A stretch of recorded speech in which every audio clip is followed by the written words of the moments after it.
हाँ भाई बच्चों, केमिस्ट्री का पहला लेक्चर है आज सॉल्यूशन। हम पढ़ेंगे कि सॉल्यूशन में जो जो समस्याएं आती हैं उन्हें हम कैसे टैकल करें।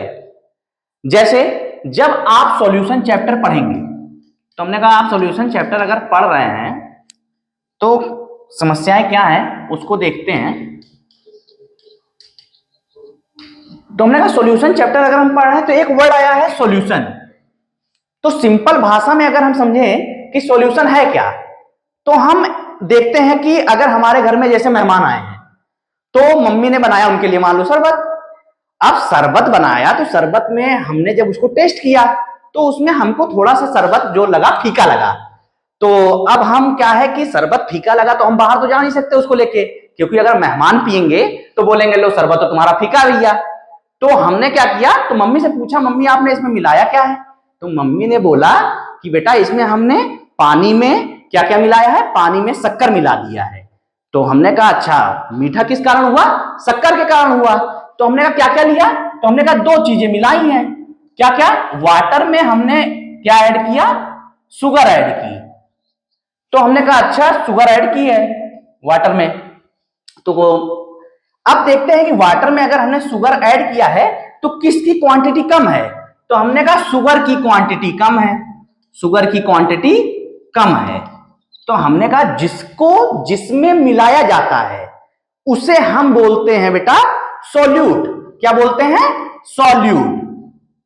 और जिसमें मिलाया जाता है उस वर्ड को बेटा हम बोलते हैं सॉल्वेंट।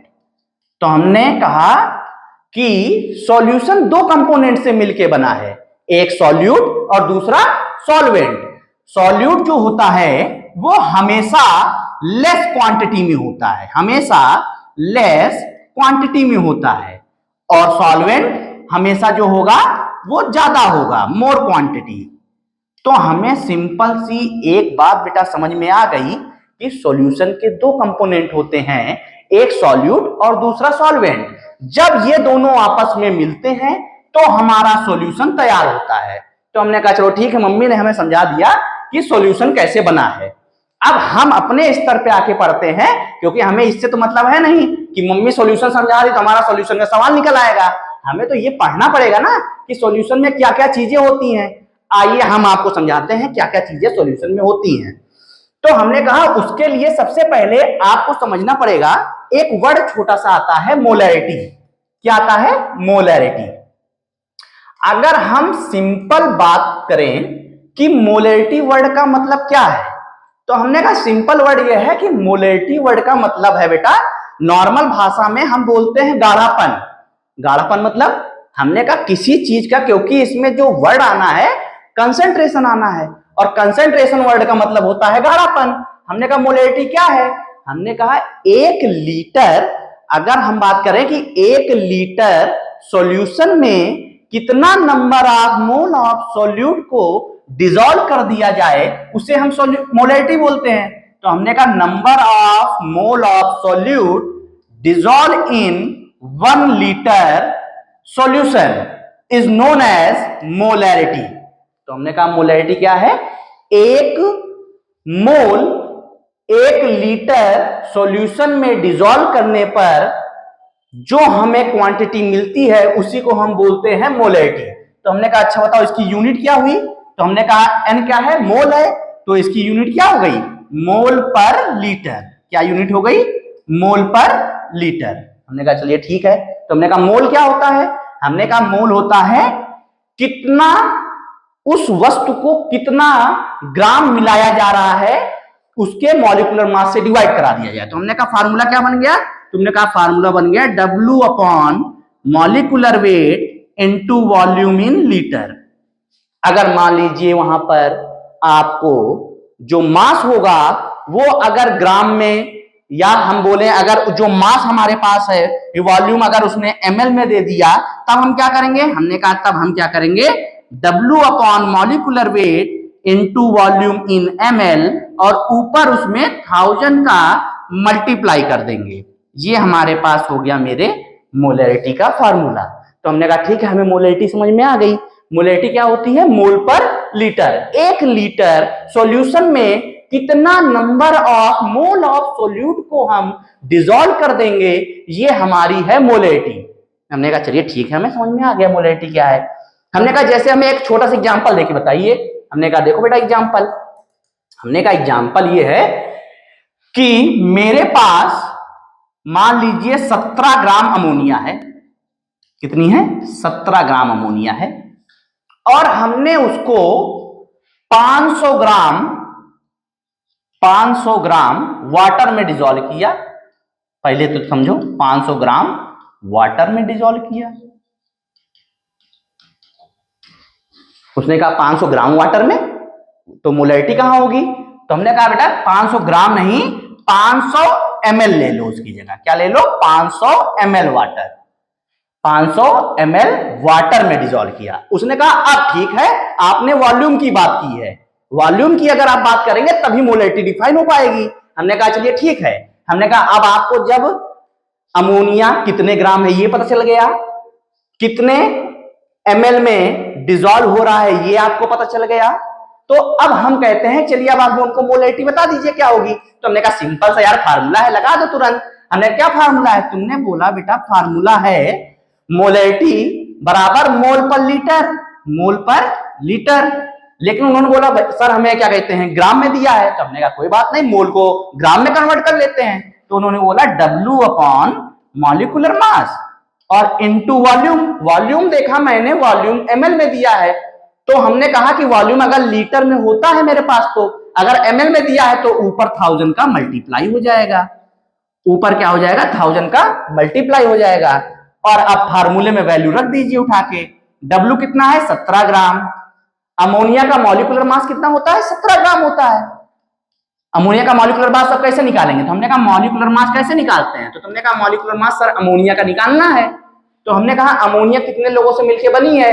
तुमने कहा सर नाइट्रोजन से और हाइड्रोजन से मिलकर बना है। नाइट्रोजन का एटॉमिक मास कितना होता है? 14। हाइड्रोजन का एटॉमिक मास कितना होता है? 1 है। कितने? 3। टोटल हो गया 17। यहां से अमोनिया का मॉलिक्यूलर मास आ गया, उसको उठा के हमने रख दिया। अब वॉल्यूम कितना दिया है? 500 ml दिया है, इनटू ऊपर 1000। 17 से 17 कैंसिल आउट हो गया, 500 से 2 बार गया, तो हमारे पास मोलैरिटी कितनी आ गई? 2 मोल पर लीटर। कितनी आ गई? 2 मोल पर लीटर। तो सिंपल सा सवाल आता है यार कि मोलैरिटी कैसे है। तो अब आप समझ लीजिए कि मोलैरिटी क्या होती है। मोलैरिटी मतलब मोल पर लीटर। 1 लीटर सॉल्यूशन में कितना number of mole of solute को हम डिसॉल्व करते हैं, ये हमारी मोलैरिटी है। हमने कहा सर अब एकदम समझ में आ गया कि मोलैरिटी क्या है। अच्छा, हमने कहा कि अगर मोलैरिटी क्या है ये समझ में आ गया, तो अब अगले टॉपिक पे आते हैं। अगले टॉपिक पे हम आते हैं कि अब हम देखते हैं आगे क्या होता है। तो हमने कहा चलो मोलैरिटी तुम्हें आ गई। एक अगला टर्म आता है छोटा सा आपके सामने। अगर आपने मोलैरिटी पढ़ लिया है तो यहीं पर एक टर्म आप और पढ़ लीजिए, मोलैरिटी। हमने कहा सर ये क्या बोला है? मोलैरिटी आ गई। अभी तो आप मोलैरिटी बोल रहे थे, मोलैरिटी आ गई। तो हमने कहा मोलैरिटी मतलब स्मॉल है। मोलैरिटी का मतलब हम कैपिटल M से डिफाइन करते हैं। हमने कहा सर ये क्या होता है?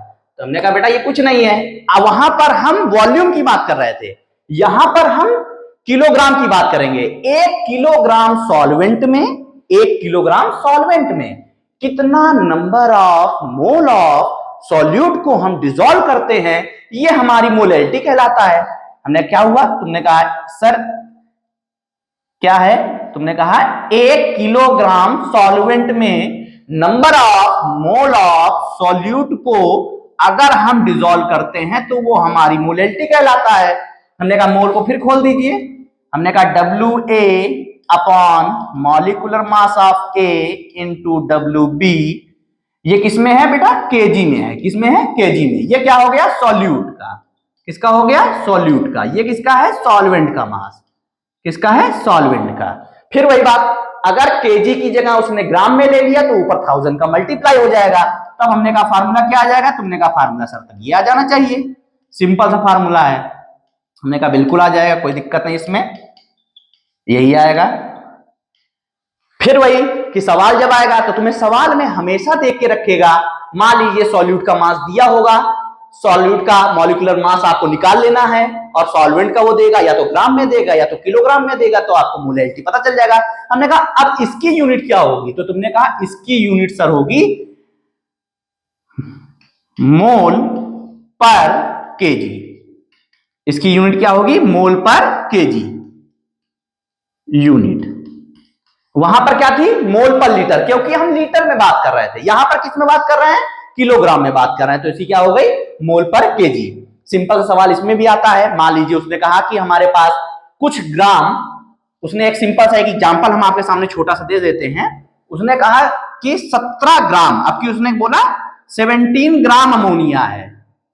उसने अब की बोला 17 ग्राम अमोनिया है जो कि डिजोल्व हो रही है 1000 ग्राम वाटर में। 17 ग्राम अमोनिया 1000 ग्राम वाटर में डिजोल्व हो रही है। हमें आप बताइए कि इसकी मोलैलिटी क्या है? तो हमने कहा सिंपल सा है यार, मोलैलिटी पूछ रहा है। आपको W भी दिया है, आपको WB भी दिया है, आपको बस रखना है और आपको फार्मूले में, और उसके बाद आपको आंसर मिल जाएगा। हमने कहा बताइए सर क्या होगा? तुमने कहा बेटा ये देखो यही होगा 17 इंटू, अच्छा ग्राम में दिया है, पहले तो आप देख लीजिए। जो सॉल्वेंट दिया है वो ग्राम में दिया है, ऊपर 1000 का मल्टीप्लाई हो जाएगा और ऊपर अगर 1000 का मल्टीप्लाई हो जाएगा, नीचे मास। अच्छा अमोनिया का भी हम इससे पहले वाले सवाल में हम मास निकाल चुके थे मॉलिक्यूलर, तो हमें वो याद हो चुका है 17 इंटू 1000। तो यहां पर आंसर कितना है बेटा? तो तुमने कहा यहां पर सर मोलैलिटी जो आई है वो 1 मोल पर केजी आई है, 1 मोल पर केजी आई है। तो हमने कहा बेटा ठीक है, आपने दो टॉपिक पढ़ लिया कि मोलैलिटी क्या है और मोलैलिटी क्या है। मोलैलिटी क्या है? 1 लीटर सॉल्यूशन में कितना number of mole of solute को हम डिसॉल्व करते हैं, ये हमारी क्या है? मोलैलिटी है। लेकिन अगर 1 लीटर की जगह 1 किलोग्राम सॉल्वेंट की अगर हम बात करते हैं कि उसमें कितना number of mole of solute को डिसॉल्व कर दिया जाता है, वो हमारी क्या होती है? मोलैलिटी होती है, मोलैलिटी। तो दोनों में डिफरेंस है, वहां पर मोलैरिटी है, आर आ रहा है, और यहां पर क्या है? मोलैलिटी है, एल आ रहा है। तो दोनों में कंफ्यूज नहीं होना है। वहां पर वॉल्यूम की बात करते हैं और यहां पर हम किलोग्राम की बात करते हैं। हमने कहा दोनों बात सही है सर, हमें दोनों बहुत अच्छे से समझ में आ गया है। अब आगे बताइए और क्या कर सकते हैं हम इसमें सवाल, क्योंकि सर हमें बहुत समस्याएं होती हैं कि जब भी सवाल सर आता है तो हमें समझ नहीं आता कब मोलैरिटी बोल रहा है, कब मोलैलिटी बोला है, कब हमें क्या रखना है। तो हमने कहा बेटा कोई बात नहीं, सब अभी समझाते हैं, देखो क्या क्या होता है। हमने कहा आगे चलते हैं। अब हमें ये देखना है कि क्योंकि बेटा आ रहा है बोर्ड का पेपर, अब बोर्ड के पेपर में अभी हमारे पास इतना टाइम तो बचा नहीं है कि हम सब कुछ पढ़ लें। तो हमें सिलेक्टेड चीजें पढ़नी है जिससे क्या हो अच्छा कि हमारे नंबर अच्छे आ जाए, और नंबर अच्छे आएंगे तभी घर वाले खुश होंगे, तभी जहां तुम लोग पढ़ रहे हो बेटा वो सब भी खुश होंगे। तो हमें अल्टीमेटली वही चीज पढ़ना है जो हमारे पेपर में एज इट इज आ जाए। तो उसके लिए हम बैठे हैं, हम आपको बताएं क्या आएगा पेपर में। आप जितना हम बोलते जाए, आप अगर उतना कर लेते हैं तो आपको कोई समस्या नहीं होगी। आइए देखते हैं। हमने कहा अब टॉपिक हम अपने असली उस पे आते हैं कि हमें करना ही क्या है। तो हमने कहा आइए देखते हैं। हमने कहा अगर हम बेटा सॉल्यूशन पढ़ रहे हैं, अभी तक तो जो मेरा पार्ट था वो इंट्रो पार्ट था कि ये आपको बेसिक नॉलेज, जब आप 11th क्लास पढ़ते हैं तो आपको बेसिक नॉलेज इतनी होनी चाहिए कि मोलैलिटी क्या है, मोलैलिटी क्या है। लेकिन इंट्रो पार्ट में हमें वो बताना बहुत जरूरी था, क्योंकि अगर हम अभी, क्योंकि सॉल्यूशन में जब भी हम न्यूमेरिकल लगाएंगे तो उसमें हर जगह हमको मोलैलिटी का यूज करना ही पड़ेगा। आइए अब हम देखते हैं आपको सॉल्यूशन में पढ़ना ही क्या है। तो हमने कहा सॉल्यूशन को हम बेटा 3 पार्ट में पढ़ेंगे, जो आपको सिर्फ इन्हीं 3 पार्ट को अगर आप पढ़ लोगे तो 100% है कि आपका क्वेश्चन मिस नहीं होगा जो आपके बोर्ड पेपर में आएगा। पहला पोर्शन आपके पास आता है बेटा राउल्ट्स लॉ। क्या आता है? Raoult's law. सेकेंड पोर्शन क्या है? इसकी जो राउल्ट्स लॉ हमने पढ़ा है उसके एप्लीकेशन। सेकेंड पोर्शन क्या है? राउल्ट्स लॉ के, राउल्ट्स लॉ के क्या है? एप्लीकेशंस है। एप्लीकेशन, एप्लीकेशन में क्या? 2 चीजें मेन, आइडियल सॉल्यूशन के बारे में और नॉन आइडियल सॉल्यूशन के बारे में। आइडियल सॉल्यूशन और नॉन आइडियल सॉल्यूशन के बारे में। तीसरी चीज हम क्या पढ़ते हैं बेटा? Colligative properties. Colligative properties. अब कॉलिगेटिव प्रॉपर्टीज में हमारे पास 4 चीजें हैं। कौन कौन सी होती हैं 4 प्रॉपर्टीज? हमने कहा पहली सर होती है relative lowering in vapour pressure. चार प्रॉपर्टीज में पहली प्रॉपर्टी है relative lowering in vapour pressure, दूसरी property elevation in boiling point, और तीसरी property depression in freezing point, और लास्ट प्रॉपर्टी बेटा आती है ऑस्मोटिक प्रेशर। आपको हम ये बता दें 100% चांसेस हैं एक क्वेश्चन इससे आपको मिलेगा, डैम श्योर। एक क्वेश्चन तो आप मान के चलिए कि आपका फिक्स है जो बोर्ड पेपर में आपको इससे मिलेगा, और एक पोर्शन है इससे मिलने का। मतलब अगर दो क्वेश्चन अगर सॉल्यूशन के उठते हैं तो एक पोर्शन कोलिगेटिव प्रॉपर्टीज का होता है और दूसरा क्वेश्चन जो आता है वो राउल्स लॉ का आता है। अब आपको कैसे उसको नंबर को गेन करना है ये आपकी मेहनत है, हम तो बता देंगे देखिए, लेकिन उसके ऊपर आपको मेहनत करना पड़ेगा, सवाल आपको लगाना पड़ेगा, क्योंकि पेपर में आपको करना है, हमको नहीं करना है। इसलिए आपको हमारे साथ बराबर मेहनत करनी है। अगर हम आपके लिए इतनी मेहनत कर रहे हैं और हम अगर रात में उठ के इतनी देर तक अगर आपके लिए ये सब सेशन चला रहे हैं तो आपको भी हमारे साथ उठ के ये सब काम करना है, आपको इसमें लापरवाही नहीं करनी है। तो आइए देखते हैं, जल्दी से आइए। हमने कहा सर बताइए, इसी में जब आप पढ़ेंगे तो यहीं पे एक छोटा सा फैक्टर आ जाएगा, कौन सा? Want half factor. यहीं पर हम एक चीज यहां पर छोटा सा पढ़ेंगे, वांट्स हाफ फैक्टर भी। तो बस आपको सिर्फ इतना पढ़ना है सॉल्यूशन में, इसके अलावा आपको कहीं टच भी नहीं करना है। छोटी सी चीज है, बाकी जो छोटी मोटी चीज होंगी वो सब हम बता देंगे, लेकिन अगर ज्यादा मेहनत आपको करनी है तो सिर्फ इस पे करनी है, इसके अलावा कहीं इस चैप्टर पे नहीं करनी है। क्योंकि ये बेटा फिजिकल केमिस्ट्री का पोर्शन है, आपको ज्यादा चांसेस हैं कि न्यूमेरिकल मिलेगा, क्योंकि फिजिकल केमिस्ट्री में न्यूमेरिकल के ज्यादा चांसेस होते हैं। इसलिए मेरा मानना है कि आप न्यूमेरिकल पे ज्यादा फोकस करें। तो आइए देखते हैं, हम पहला आज क्लियर करते हैं कि राउल्स लॉ होता क्या है। चलिए आइए देखते हैं। हमने कहा आइए देखते हैं बेटा क्या है राउल्स, ये क्या बला है, क्या समस्या है भाई इसकी राउल्स की। तो हमने कहा आइए देख लेते हैं। तो हमने कहा राउल्स लॉ सिंपल भाषा में समझो कि अगर कोई वोलाटाइल लिक्विड है, किसके लिए बेटा? फॉर आ, किसके लिए? Volatile liquid. कोई अगर वोलाटाइल लिक्विड है उसको हमने लिया, मान लीजिए यहां पर कोई लिक्विड लिया, यहां पर मान लीजिए है कोई लिक्विड है, यहां पर कुछ उसके मॉलिक्यूल यहां पर ऐसे पड़े होंगे हैं, तो यहां पर एक लेयर होगी। अगर हम इसको नीचे से हीट करेंगे तो ये कुछ प्रेशर, इसके जो लिक्विड के मॉलिक्यूल होंगे वो कुछ प्रेशर एक्सर्ट करेंगे ना। कहां पर? सरफेस पे करेंगे। कहां करेंगे? सरफेस पे कुछ प्रेशर एक्सर्ट करेंगे। कुछ प्रेशर कहां एक्सर्ट करेंगे? सरफेस पे। तो फॉर अ वोलाटाइल लिक्विड